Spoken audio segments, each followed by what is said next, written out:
ಬೆಂಗಳೂರು ಉತ್ತರ ಲೋಕಸಭಾ ಕ್ಷೇತ್ರದಲ್ಲಿ ಬೆಂಕಿ ಚೆಂಡುಗಳ ಕದನ ನಡೆಯುತ್ತೆ. ಬಿಜೆಪಿಯಿಂದ ಶೋಭಾ ಕರಂದ್ಲಾಜೆ, ಕಾಂಗ್ರೆಸ್ನಿಂದ ರಮ್ಯಾ ಸ್ಪರ್ಧೆ.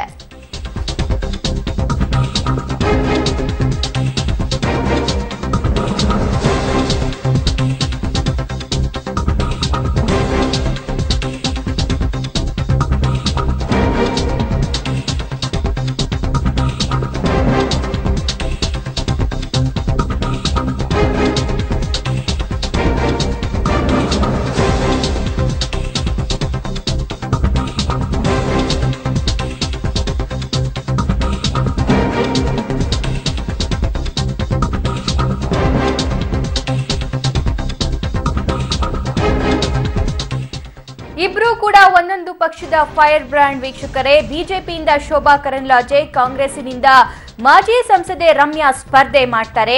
ಎಐಸಿಸಿ ಸಾಮಾಜಿಕ ಜಾಲತಾಣದ ಮುಖ್ಯಸ್ಥೆ ರಮ್ಯಾ ಸ್ಪರ್ಧೆಗೆ ಕಾಂಗ್ರೆಸ್ ಒಪ್ಪುತ್ತಾ ಕಾದು ನೋಡಬೇಕು. ಶೋಭಾ ಸ್ಪರ್ಧೆ ಮಾಡಿದ್ರೆ ಅವರ ವಿರುದ್ಧ ರಮ್ಯಾ ಸ್ಪರ್ಧೆ ಮಾಡ್ತಾರೆ ಅನ್ನುವಂತಹ ಮಾತು ಕೇಳಿ ಬರ್ತಾ ಇದೆ.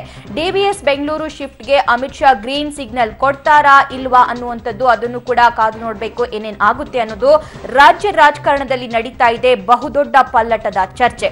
ಇಬ್ಬರು ಫೈರ್ ಬ್ರ್ಯಾಂಡ್ಗಳ ನಡುವೆ ಕದನಕ್ಕೆ ಎರಡೂ ಪಕ್ಷಗಳ ನಾಯಕರು ಓಕೆ ಅಂತಾರಾ? ಓಕೆ ಅಂದ್ರೆ ಎರಡೂ ಪಕ್ಷದ ಫೈರ್ ಬ್ರ್ಯಾಂಡ್ ಮಹಿಳೆಯರು ಒಂದೇ ಕ್ಷೇತ್ರದಲ್ಲಿ ಸ್ಪರ್ಧೆ ಮಾಡ್ತಾರೆ. ತುಂಬಾ ಟಫ್ ಫೈಟ್ ಇರುತ್ತೆ, ನೆಕ್ ಟು ನೆಕ್ ಫೈಟ್ ಇರುತ್ತೆ. ಬಿಜೆಪಿಯಿಂದ ಫೈರ್ ಬ್ರ್ಯಾಂಡ್ ಶೋಭಾ ಕರಂದ್ಲಾಜೆ ಸ್ಪರ್ಧೆ ಮಾಡಿದ್ರೆ, ಕಾಂಗ್ರೆಸ್ಸಿನಿಂದ ಸಾಮಾಜಿಕ ಜಾಲತಾಣಗಳ ಮುಖ್ಯಸ್ಥೆ ಮಾಜಿ ಸಂಸದೆ ರಮ್ಯಾ ಸ್ಪರ್ಧೆ ಮಾಡ್ತಾರಂತೆ.